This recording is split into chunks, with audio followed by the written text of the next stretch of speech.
एखाद्या वेळेस आपल्याला काहीतरी खावं वाटतं आणि चटपटीत आणि चविष्ट खावं वाटतं, पण बनवायचा कंटाळा येतो. त्यावेळेस असे झटपट 5 मिनिटात तयार होणारं चाट आहे.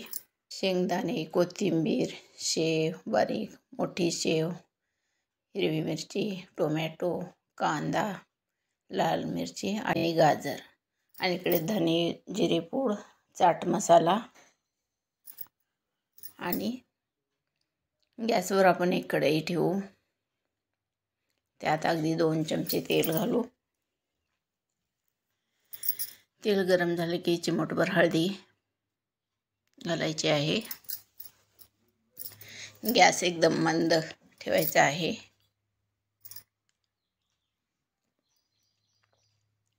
छोटा चमचा काश्मीरी लाल तिखट टाकायचे आहे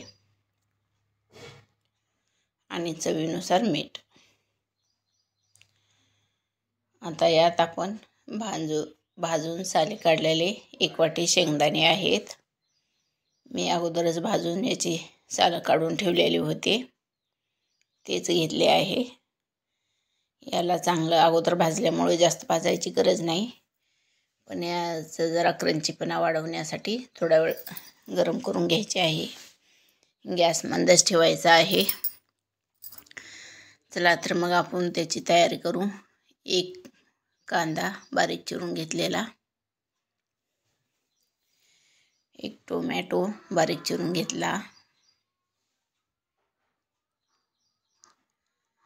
हिरवी मिरची 2-3 हिरवी मिरचीचे तुकडे आहेत, आणि बारीक चिरून घेतलेला 1 गाजर आहे.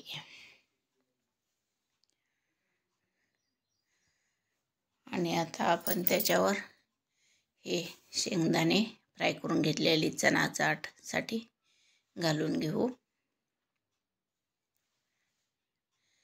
त्याच्यावरच आपण थोडी आमचूर पावडर, चाट मसाला आणि जिरे पूड आहे.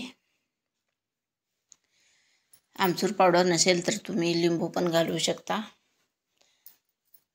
मी माझ्याकडे आहे म्हणून आमचूर पावडरच वापरत आहे.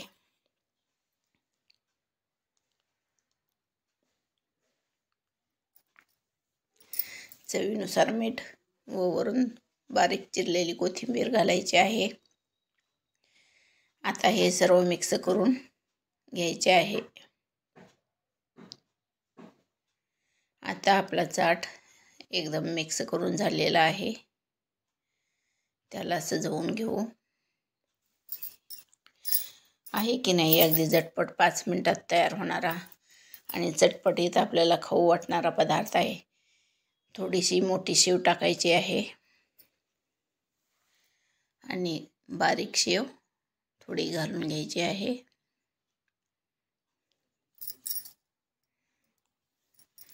आधी चटपटीत 5 मिनिटात आणि वरून थोडे डाळिंबाचे दाणे सर्व करायचे आहे. झालं का नाही अगदी चटपटीत 5 मिनिटात तयार आणि खाण्यासाठी खूप चविष्ट लागतं. नक्की एकदा ट्राय करून बघा. एकदा ट्राय केला तर तुम्हाला पण हे नक्की आवडेल. माझ्या घरातील तर सर्वजण खूप आवडीने खाल्ले, परत करायला लावले मला. तुम्ही पण नक्की ट्राय करा.